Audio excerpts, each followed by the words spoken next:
Okay, good afternoon. My name is RT Brown. I'm with the Brattleboro Development Credit Corporation.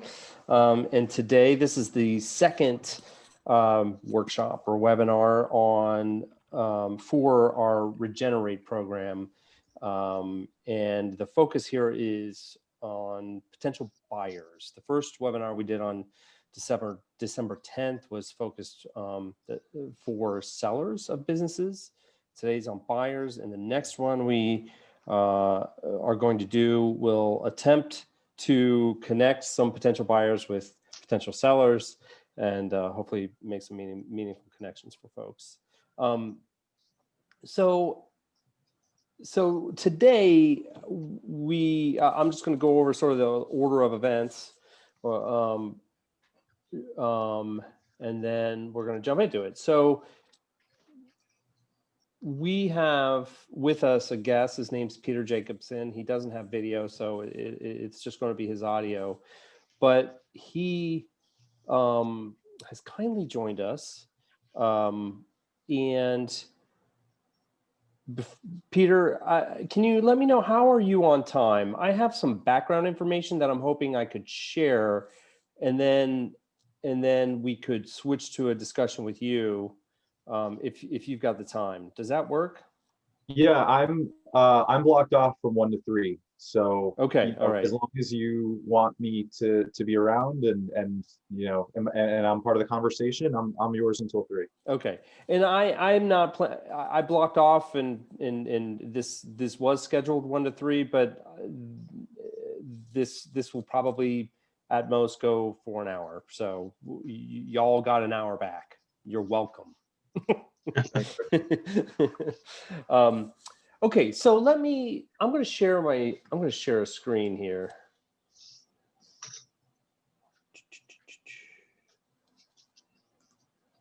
No, I don't want that. I want that.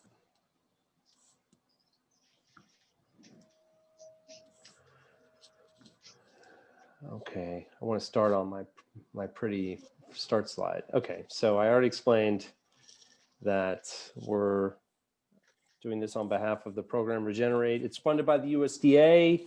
The USDA provided us this. We're calling this a pilot, really. But I'm going to just go over the purpose of why we're here. This is the agenda. We've got our guest, Peter, and then when we talk to Peter, I'll jump out of this slide deck and then have the discussion with Peter, and then I'll jump back into this to go over some other things, resources, and so forth. So I just want to give folks an understanding of why we're thinking about this. In our region, in Windham County, and this is the same across the country in rural areas, the population over 60, baby boomers, is high. And you can tell that even in our county, it's slightly higher than the rest of the nation. So a lot of baby boomers, and if you notice I'm looking off to one side, that's because I've got my laptop screen and then my other main screen, and the slide deck is appearing on my main screen. So, there are slightly under 2,000 establishments in Windham County within our region, and if 30% of the population is 60 or over, that means potentially 562 private companies are at risk, or slightly over 5,500 jobs. And for us in the world of economic development, that's a risk. So that's why we tried to, a couple of years ago, actually started to try to think about what could we do to help businesses better prepared to transition, because it can actually it's a 3 to 5 year process, but then take it to the next level and maybe try to put out some programming to help educate buyers. And then, like I said earlier, try to make some connections. Boomer-owned businesses are overall of a higher value than businesses owned by any other age cohort. And that makes a lot of sense, really, because they've been around longer. They're more mature businesses. up to 40% of a city's economy may be made up of boomer-owned businesses. So can you imagine, what if 80% of those end up not making it, or not making successful transitions? That's a pretty significant impact. Speaking of impact, so what's really affected? Really a lot of sectors, most of the bigger sectors, but most importantly, it's activities that import dollars to a region. And let me just touch on why that's important. And Sarah, if I leave anything out, because this has been an active discussion between us and another group, when you circulate dollars within a community, so someone works at a restaurant, they earn their wage, they earn their tips, then they go to the local store and they buy something from that local store that was produced locally. That's what we refer to as circulating dollars from within the region. But for people, for entities, for firms, for businesses to really generate significant or meaningful wealth, for lack of a better word, and get to a point where they can add employees, which can impact someone's life pretty substantially. Dollars from outside the region have to be brought in. So if a good number of these jobs, if a good number of these businesses that are owned by baby boomers, that are importing external dollars, that's a concern to those of us who work in the field of economic development. So we think there's an opportunity here. Particularly because if I do a lot of work with new businesses, and it's a tough road. So in some ways you could look at someone buying a business as kind of like buying your next job. 20% of new businesses fail during the first 2 years, 45 in the first 5 years, 65 in 10 years. So, and the last bullet, I might as well keep going, 25% of new businesses make it to 15 or more. So, it's a tough road to start a business from scratch. So if you've got a business that's what's called a going concern, it's got revenues, it has some trained staff, it's got equipment, and you're able to walk in, pay a fair price and immediately have some income, potentially make some improvements to expand and grow the revenue, that in our eyes can be a lot less risky. So the focus for today is there's a couple of ways a business can transition. It can, a seller could go to a worker owner cooperative. It could be transitioned to an employee ownership model. We touched a lot of this on the previous webinar, so I'm not going to dive into any of these really. Or it can transition to within a family. Our focus today is really on a third-party sale. Okay, and here I am going to stop sharing, and I think, yeah, I'm going to transition now to a discussion with Peter Jacobson. Hold on, I've just got to manipulate my screens. So Peter, we were introduced just by email, probably 2.5 months ago. Peter sent out a proactive message to us here at the BDCC. He, if after this you look him up on LinkedIn, you'll see that he describes himself as an aspiring small business owner or aspiring entrepreneur. And he's got a background in industrial operations and is looking very strategically to take over an existing business. But what's really interesting is Peter has a keen eye on the kind of business he wants to take over. And I won't put words in his mouth, but except for maybe one. And he calls it, the kind of business he's looking for is called a gritty business. And I'll let him explain what he means by that. But, so we connected. It was part of an outreach effort of Peter's to, connect with folks like us who might have our fingers on the pulse of companies that might be looking to transition. And I invited him to chat with us here because he's looking to buy a business, and that's the focus of this webinar. And I thought that having Peter share some of his thoughts about the process, his evaluation criteria would be helpful. So Peter, how are you today? I'm doing really well, RT. Thanks for that introduction and that generous description of what I'm doing. Yeah. Thanks for joining us.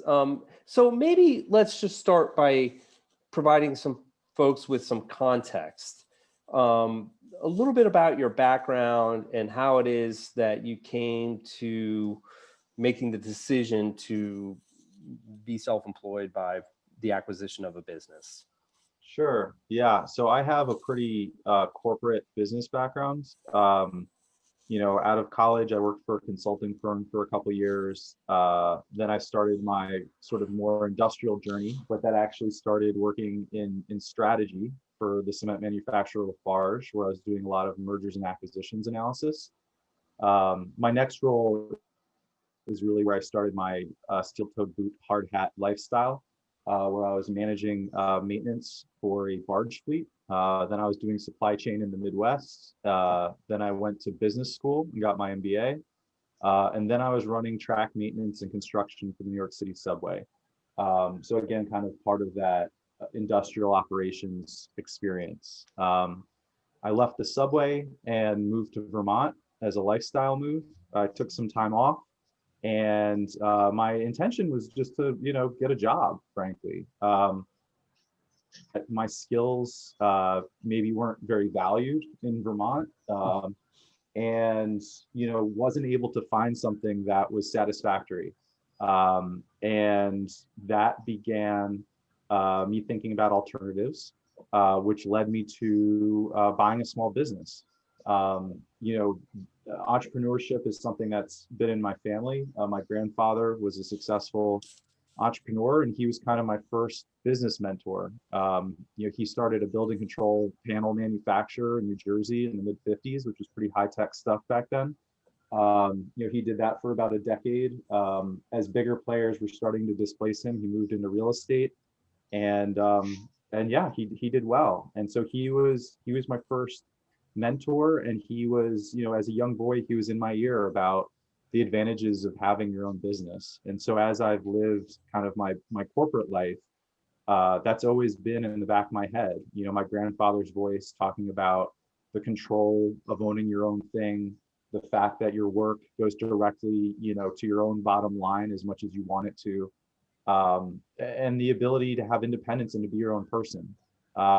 So the fact that, the traditional kind of working path that I'd been on just really didn't feel viable anymore. And it seemed like a great opportunity to explore this path that my grandfather had lived and had sort of subtly encouraged me to pursue as well. So that's kind of how I ended up where I am. And then there's a lot of other reasons that I'm doing this search, but anyway, I think that serves as a decent intro. Yeah, no, it helps provide some context. So you talked a little bit about this, I believe, but let me just ask directly. I was speaking to it as well. From your perspective, what is the value of going in and purchasing an existing business versus maybe just, you've got an MBA, I think from a really good school, Dartmouth, I believe. You could probably start a business from scratch. So what is the calculus there for you? So I think I have a lot of, I try to have humility, and I don't think that business is easy. And I don't think starting a new business is easy. I believe in those statistics. I think people whose businesses are failing it's not because they're not trying, and it's not because they're idiots. I think it's hard. Yeah. And I like to consider myself to be someone that's business savvy, but by no means does that mean I believe I could start something from scratch and have it succeed. I mean, I hope it would, but I think it's still really risky. And so, fortunately, I'm in a position where I have, some money in the bank, and that could be leveraged with a bank loan to buy something. And uh, I'd much rather, I know from my career that I'm capable of taking something that exists and making it better. I don't know from my career that I can start something from scratch, so I feel much more comfortable buying a business and improving it versus entering the market and forcing my way in, offering a service that doesn't already exist, or competing with established players. If I buy an HVAC company, I'm basically buying the market share in part. If I start an HVAC company, the only way I can build that business is by eating someone else's lunch, and that's a risky proposition. It means I'm Hmm. pushing someone else out, which usually means you're dropping price, or you're just being disruptive. And so anyway, for me, I have some risk tolerance, but I think starting something from scratch is outside of what I'm comfortable with. And frankly, buying an established successful business isn't easy, and it's possible that I might not be able to do that. So it's possible that, who knows, in a year or a year and a half, I might be starting my own business. Yeah. But I Okay. think it's better. I'd prefer to buy one that exists. That's Okay. kind of how I think about it. You touched on something that I think is really important. In our first webinar in this series, I had invited his name's Bill Daly, William Daly. He owns the Vermont Country Deli, to be, I'll call it the reflective practitioner, the sort of the role that you're playing now, Peter. Um, and he, as part of his evaluation criteria, when he was looking at businesses to purchase, he purchased the Vermont Country Deli about 12 years ago. He was looking for a business that he could take from, and I think these are his words, good to great. So is how like can you talk to a little bit about that? Like how much of that is part of your decision making? Um, is it possible for you to come across a business and say, wow, this is a great business, but then have the honest conversation with yourself and end up saying, I don't know if I can make it any better?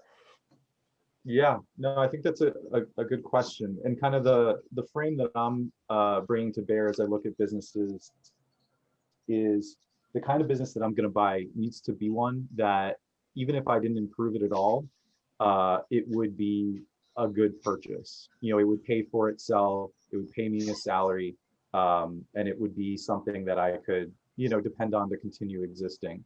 I hope that I'm able to improve it, but I'm not making a purchase. I'm not going to buy something that's losing money or barely breaking even with the hope of making it better. So that being said, for instance, there was a plumbing company that I took a look at in Portland, Maine, and it was a pretty good business. It had been doing about 200,000 a year in operating earnings, which is the abbreviation for that is EBITDA, earnings before interest, taxes, and depreciation. But anyway, so it was a profitable business, and but as I looked at it closer, I came to realize it was owned by two plumbers, and maybe had, besides the two plumbers, 6 employees. And so, I figured, I've done field management, I could take this on. But as I learned more about what the owners were doing, basically one owner was kind of an administrative role, the other was, the operations manager in the field, and he was babying his crews in a way that I knew I couldn't do. So every morning he would make sure that the crews had all the right tools in their trucks, and he would go to every job every morning and help them plan out how they were going to do their Hmm. work. And it's possible that he was overdoing it and his crews could do this without him, but that gave me a ton of concern because I knew on day one I wouldn't be able to provide them that sort of support and guidance. And so that played into my decision to not pursue that purchase. Oh, that's fascinating. Do you think that's because, you know, a lot of them were still, I don't know, apprentices or green in their or early in their careers, and he just knew that he had to provide that kind of guidance, or what, or was it a control issue? Yeah, that's a great question. And, with small business, and not just small business, just humans, ego comes into play a lot. And so, he had master plumbers and people, of that six, I think, they weren't all green. Yeah, Um, yeah, so it's hard for me to know whether they actually needed that, or whether, this co-owner needed something to do and needed a way to, exercise his knowledge and his mastery and feel like he was contributing to the business. So I'm not sure, but it made me nervous. That's for yeah. sure. So beyond the numbers, like beyond what's on the balance sheet and the P&Ls, what else do you look for? So who the owner is really important. It's important in a few different ways. One is that no matter how much work I do to research the business and talk to the customers and, evaluate the financials, uh, no matter what I do, that owner is always going to know more about the business than I will. Yep. So trust is really important. If the owner decides that he wants to try to trick me and sell me something that isn't real, there's a chance that he'll be able to pull that off, or she, for that matter. So it's important that I be able to trust the owner. Um, and then another big part is, I've done a few different things, but chances are, whatever business that I buy, it's going to be a business that I don't have much experience in. So for me to be successful, it's important that the owner is willing and able to teach me, to transition the business into my control, and to teach me how to run it effectively. And so if it's somebody that's not willing or able to do that, or if it's somebody that I don't want to spend time with, that's a problem. So there was a business, I'd love to stay in Vermont. I live in Burlington, but I'm looking more broadly. And so Yep. I'm looking from Adirondacks to Maine. And so there was a lumber yard outside of Lake Placid, and it was a good business. But to be blunt, the owner was an asshole, and I couldn't see working with this guy, Yeah. and I mean, we were far apart on price. And so it's possible that we never would have gotten a deal done. But when I saw how difficult he was and how unpleasant he was, it made me very willing to walk away and not try to, negotiate and get to a place where we could agree on terms. I was like, I can't work with this guy. So yeah, there is more than just what the finances are. A big piece of it is who the owner is. Yeah, okay. That's great. You know, I think it's been since I think when we last spoke, it was before the holidays. Uh, anything closer to your liking at the moment? Yeah. There's so mid-December I put in an offer for an HVAC company in Maine, in central Oh, Maine. okay. And the owner, I like the owners. They're people that I can work with, and they've built a good business that has structure and has support, and that they're not necessary to continue being in, for it to be successful. The holidays have kind of their business has a couple of things that are unique that are not great. So there's high customer concentration. So one customer represents 35% of annual revenue, which is But risky but and scary. that's an opportunity too, right? I mean, to better diversify it. Yeah, it could, but if I buy it and the next year that customer walks, I've lost a lot of money, Yeah. basically, and maybe won't be making my bank payments. So it's a scary thing. So anyway, and the owners are also very young, which is a scary thing, because they're staying in the area, and there's a chance that they might re-enter the business. They also have children that are in the trades. So anyway, to protect myself from these risks, I put in earn out clauses, which is basically, if they respect the 5-year non-compete, they get a big payment. And if they, if that big customer stays effectively, they get payments.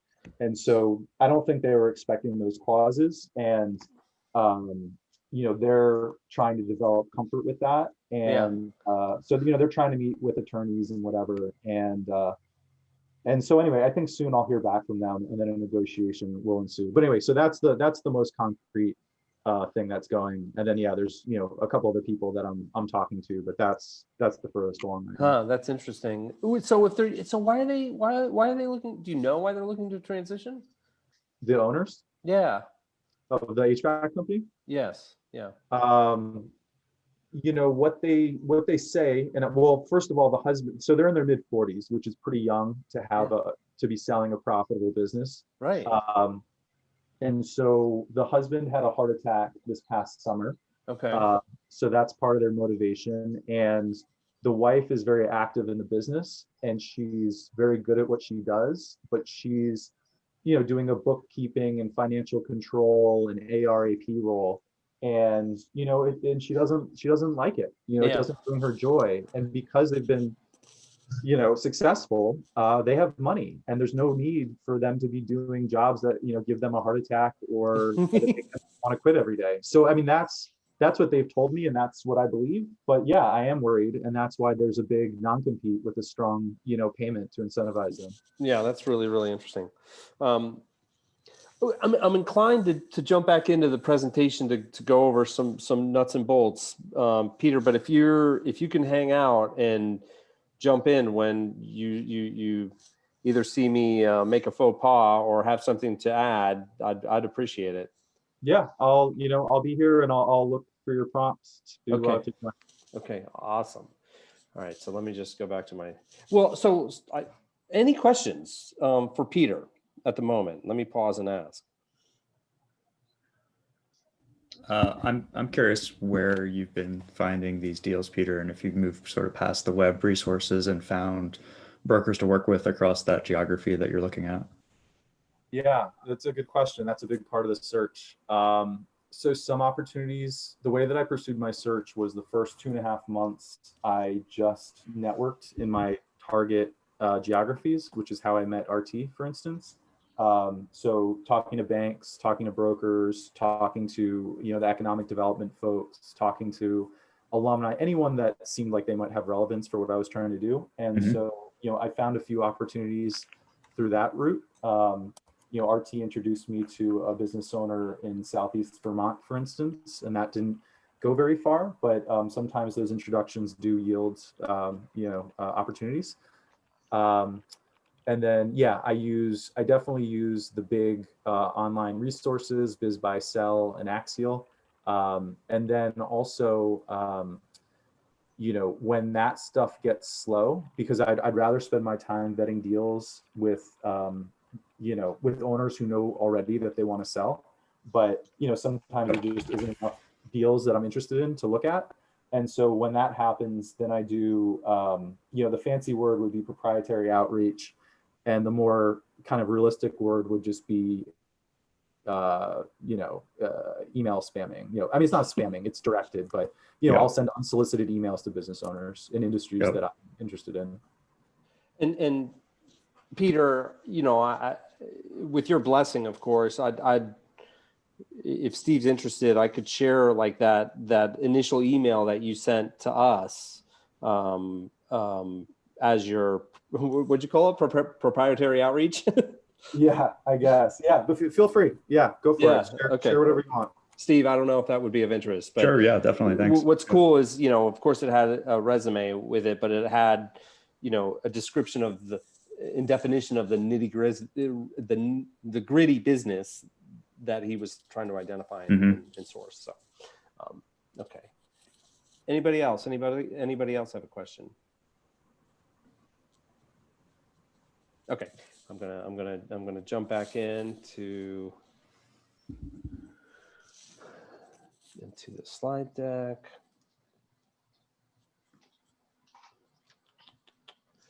All right, so we talked about that, the primary focus of this is third-party sale, which is exactly what the process that Peter just described. It's a sale to a third party. Oh, shoot. Okay, so I just want to go over a few key terms, and you've already heard Peter mention EBITDA, but you know, I don't necessarily know the level of sophistication of attendees, so I've only got one slide, but I could probably have 10 slides on this, but I just wanted to sort of cover a couple of terms that are important when dealing with business transitions. So there's the financial statements, and the big three, of course, are balance sheets, profit and loss statements, also known as income statements, and cash flow statements. So that sort of goes without saying. I didn't even spell those out, but those come into play because when you are talking to a seller, you are going to want to ask for, I don't know, Peter, 5 years of financial statements as well as a year to date. Yeah, I mean, the more you can get, the better. But the norm is the last 3 years is what I typically see and feel comfortable asking for. Okay, and then sellers' discretionary earnings. So this is I mean, it's not necessarily complicated, but it's important because it helps you understand what the value of the business is. So the first bullet sort of describes the formula, if you will, to arrive at SDE. But and then the third bullet is a really good little write-up that I found that explains it. And I'm happy to share this presentation with folks. But the SDE, is essentially what you will realize as the owner of the company. EBITDA, which you heard Peter reference, is earnings before taxes, interest, depreciation, and amortization. And that's a way in which you're able to compare the performance of a business to another business. So these are the two, I would say, the two probably most important terms in concepts that you'll want to be familiar with as you start to negotiate and sort of analyze other businesses. Now, if you're hiring an accountant or maybe a business broker, which I'll touch on as a buyer's representative, they might do a lot of that for you, but you should still know, the basics. It's kind of like buying a house in a way. Peter, anything else to add to these two?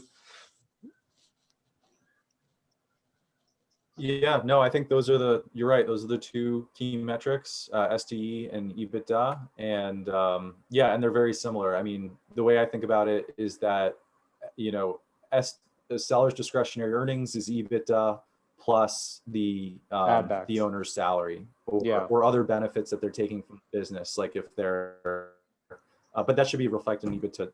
So I'd say SDE is EBITDA plus owner salary. Yeah. So valuation. So there's three primary types of business valuations for a business: asset-based, and that is just at a high level. I'm not going too deep into these. An asset-based valuation is really, what's in the bank account, what equipment's on hand, and maybe the value of what's called goodwill. And so it's pretty straightforward. An earnings valuation is oftentimes a multiple of either EBITDA or SDE. And those multiples vary from industry to industry. So I have access to a resource that can tell me that information by industry. So if you're at that point, I'm happy to help, but it's readily available if you do a little bit of research. And then a market comparison value is it's sort of like the valuation of a residential property when, the appraiser for the bank goes out and tries to find the comps to support the value of the property, the price that you're going to pay for that particular house. The same approach can be done for a business. So how do you know the value? So Peter talked about this a little bit. You've got to ask. So you're going to be asking for, and you have to start feeling comfortable, asking questions that feel really, really personal, because they are. But you're asking for the financial statements to understand the performance of the business. But then you're going to be asking for personal taxes to validate what those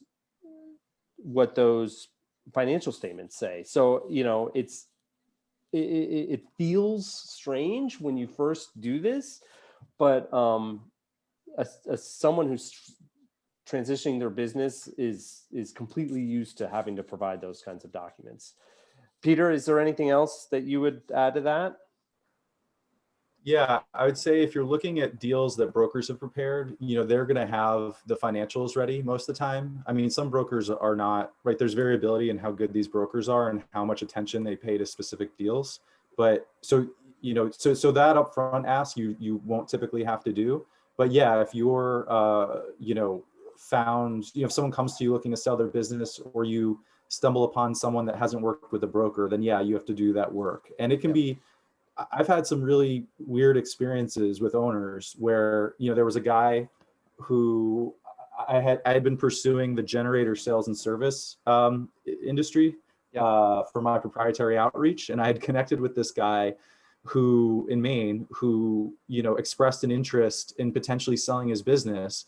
And so I went and visited him in person because I was visiting the HVAC company anyway. And, he wanted to sell me his business for $1 million, or a 7-figure sum. And the guy wasn't going to provide me any financials. It was insane. So, there's crazy people in all walks of life, but any seller that's serious will give you this stuff. So now I'm just curious, like, you were meeting with this person face to face. You said, okay, well, can I see the last 3 years financial statements? And he just said no. Yeah, he acted like offended, like I called his baby ugly because I didn't believe that his business was worth $1 million. I mean, he was a total, strange person. Yeah. Okay. But just because you're a strange person doesn't mean you don't have a profitable business. But whatever. So I had, once he told me that he wasn't going to share it, I knew that this was all just, it wasn't serious anymore, and so it was just kind of like more of a social visit at that point. Yeah. But yeah, I mean, especially in the small business world, small business owners, I mean, it's part of the freedom that I seek, but you're not accountable to these corporate hierarchies and norms. And so there's a lot of people that either go into this world that are kind of weird, or maybe after being in it for a while get weird. But yeah, there's some strange small business owners out there for sure. Well, so in a lot of, in just the work that I do, the classic definition of financial statements, or the reason why you have financial statements in the form that they exist is so that the users of financial statements can understand the performance of the business. And they're in a standard format for a reason. And one of the reasons is if your business is seeking lending, or if your business is, maybe seeking investors, but if you're running your business and you never have to share financial statements, you don't have any users. So therefore, yeah, to your point, they just might not worry about it. I don't know how they run their business, but I think with this guy, I assume that he had statements, but it was about his privacy, where he didn't want me to know. I mean, when you look at the financial statements, if you combine that with what is the owner's salary is, exactly how much money that person's making, so that can be uncomfortable. But again, if you want $1 million for your business, like, you better show me, that you're making money, right? And I'm not going to take you at your word. So it's just unrealistic. So okay, let me try to explain this. So this graph illustrates over time the median selling price going back to 2010 to 2020, and the seller's discretionary earnings multiple. Okay, so this is just to give you a little bit of historical context. So that bottom, the black line, the bottom line are businesses that sold for less than $1 million. So businesses that sold for less than $1 million in 2020 had approximately just under a 2 times multiple of sellers' discretionary earnings. And then as the value, the price of the business increases from 1 to 5 million, that multiple increases a little bit. So it seems, you know, over the last 10 years, it's been fairly consistent. Now, why businesses over $10 million are much more erratic than the lower ones, I don't know. I need to research that a little more. So this is different though, but this is just some rough guidelines.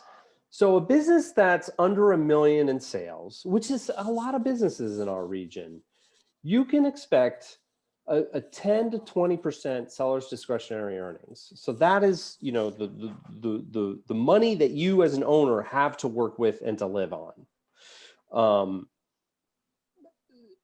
I'm providing these just to give you some idea of what sort of industry norms.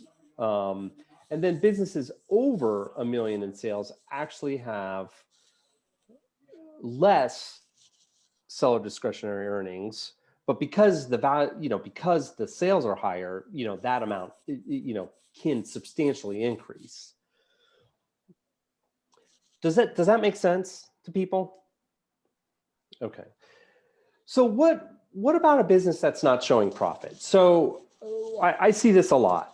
You know, they come to us for some financing, and I ask for the things that we've talked about, but there's no profit. You know, they've strategically run their business to not show any profit. Oftentimes it's to reduce tax liabilities, or it's just completely legitimate. It's you know, they're paying themselves, and that payment to themselves is an expense, so it reduces the profit. So is there value to that business? That, you know,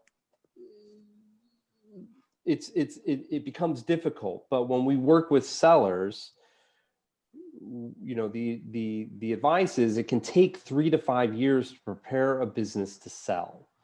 And sometimes the work that goes into that preparation is getting it so that your business is showing a better profit, so that it makes it more attractive for sale. For businesses that don't have that runway, you know, oftentimes the sale will be what I mentioned previously, more of an asset-based sale. I mean, the value is in, you know, it's in the stoves and the baking equipment and whatever other inventory there might be, as well as maybe a value placed on goodwill. And what I mean by goodwill is, you know, if you have a well-known establishment, let's say on Main Street, you know, it's a going concern, that business, that entity has some goodwill associated with it. So you know, the exercise is to how do you monetize that goodwill? So, you know, there is some value there, but it just, you know, you can't, you know, it wouldn't be reasonable for a business owner to say, well, you know, goodwill has $1 million worth of value. So, you know, it has to be reasonable. Peter, I keep putting you on the spot, but is there anything you'd want to add to these topics? Yeah, I think, you know, I think you brought up a great point about businesses not showing profit. And you're right, a lot of small business owners basically are committing tax fraud, where they are running personal expenses through the business so that they're not, you know, showing a profit, or they will actively manage their own salary so they're not showing a profit. So, you know, in a year where the business, you know, really generates, let's say 300,000 in profit, they'll boost their salary by 200,000.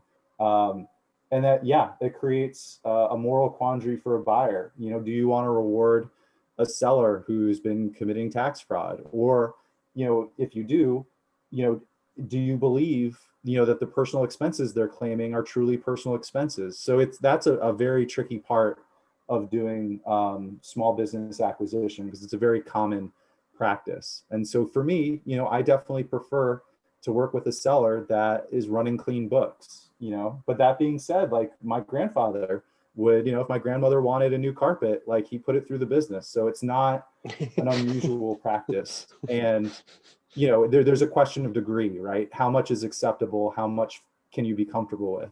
Yeah. And I think your point about asset, purchases is the only, I buy based on earnings and earnings multiple, because I'm not trying to buy turnarounds.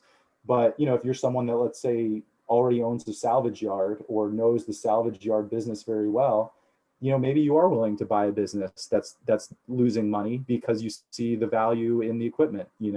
That's not the kind of buyer I am. And sometimes you see a combination where somebody that's, generating a profit tries to sell the business. Let's say the business is making 100,000 a year, just to be super simple.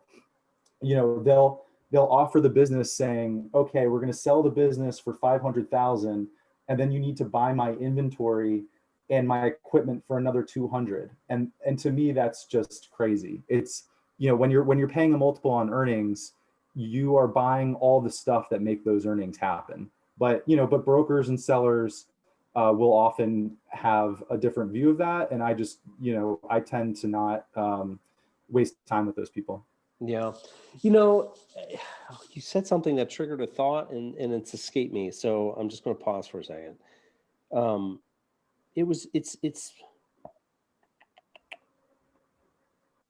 I hope it comes back, but it's more on what I have seen with sellers.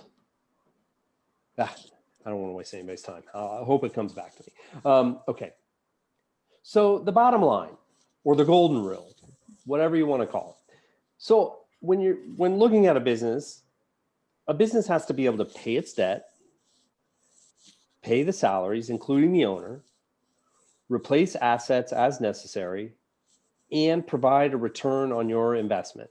I mean, that's really, in a nutshell, what the performance of the business needs to be able to take care of those four things. If it can't, if an owner's not paying themselves, there's a reason why the owner's not paying themselves. Maybe they're just tired and at the end, and it's just going to take too much work to get the business to the point where they can pay themselves again. But that's what I was going to say. That's a lot of times what comes across my desk. It's that owners are ready to start the next chapter of their lives, and they're just to get the business to a point at which the profits are there and attractive. It's difficult. So they do things like stop paying themselves. Anyway, I'm digressing, I think, but yeah, these four bullets are sort of the golden rule. So I won't spend a ton of time because you can get this information by my just sending you this, but in our world, you'll hear the term technical assistance provider. So what is a technical assistance provider? Well, sometimes I wear that hat, like a business advisor, if you will. The well-known resource, the other well-known resource is the Vermont Small Business Development Center, VTS BDC. There's also funded by the SBA is the Center for Women and Enterprise.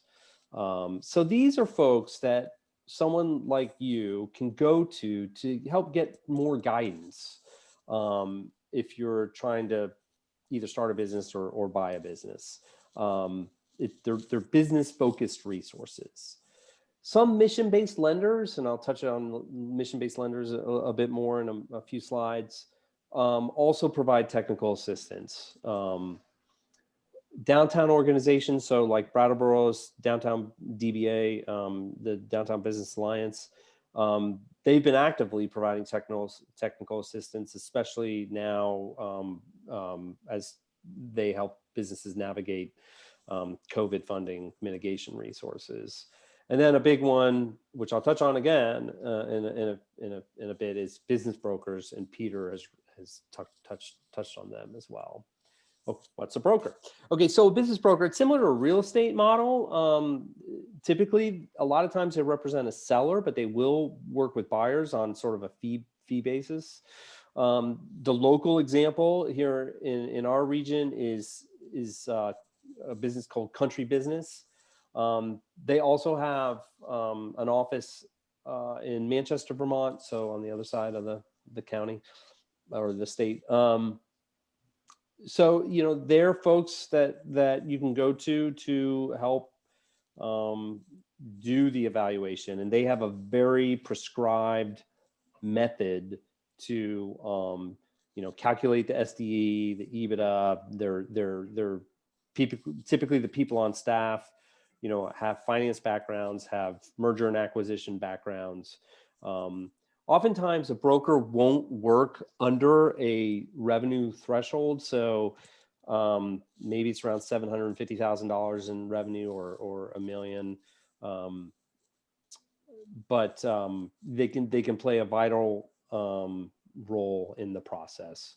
Peter, I take it you've actively worked with brokers. Yep, I have. Okay. So lenders, we've got, I'm going to break these into 3 different categories: traditional, mission-based, and seller. So traditional examples are Brattleboro Savings and Loan, People's, KeyBank, TD, Mascoma. Just you know, that's not a complete list, but those are traditional lenders, and they can be an important resource when you're looking at an acquisition. Lenders, you know, people have different views of banks. The more I work in this field, the more I've come to appreciate that. And listening to people like Bill Daly, who's, as I mentioned earlier, the owner of Vermont Country Deli, you know, he really sees his lender as a partner. He meets with them quarterly. They review where he's at, where his goals are, what he's trying to do, and they really, you know, help him, you know, achieve his goals. So the lenders are an important component. Mission-based lenders. So we're a mission-based lender. We have a small revolving loan program. It's been used a couple times to help people acquire businesses, you know, small businesses. Ours is funded by the USDA. It's targeted for businesses that have 10 or fewer employees, and for people that would have a difficult time obtaining traditional financing. And that can be for any number of reasons. But yeah, I won't go into all the specifics, but we're an example of a mission-based lender. And then there's a couple others here in Vermont. Vermont Community Loan Fund. They focus a lot on agriculture and value-added food-based businesses, but you know, they'll do others as well. Community Capital of Vermont, they offer some great technical assistance resources, but they're another resource. Vermont Economic Development Authority, it's kind of a quasi-governmental agency, but I would put them in the mission-based lender category. They're often involved with larger projects. We've done a number of projects with them. So, and then the municipal revolving loan programs are great, and oftentimes we will stack a funding package. So we'll provide some funding. The town of Brattleboro will provide some funding, and then maybe even a traditional bank will provide some funding. It just depends on the scale and scope of what the project is. Sellers are, you know, especially in the smaller businesses, very, very important. Oftentimes sellers provide financing. There can be some really great advantages. So there's one business I've worked with, and this was a transition where the seller provided seller financing, and there were no payments, no interest, but just one balloon payment in 5 years. Some people that might scare, but for this particular project, it's good because it gives that business the time and a little bit of the cash flow elbow room to stabilize, and then, you know, they can either go to at that point go to a traditional lender to get the funding that they need to pay off the seller, or maybe they've saved enough over the first 5 years to just pay out of cash flow. And again, though, you know, seller financing can be combined with other modes of financing. So, so what's next? You know, how can we help? I mentioned the next event. We're hoping to connect some buyers with sellers. That hasn't completely formulated, so I don't know exactly the form of that yet. But probably in a month and a half or so, that's my goal to do the next event. I'd love to hear from you if there's a resource or something that you would find helpful, that we can help, you know, on your journey as you try to look for a business to purchase. I think at this point, I think this is my contact information, but I think most folks have that. I'm inclined. I'm going to stop I'm going to stop sharing my screen, and I'm going to stop the recording.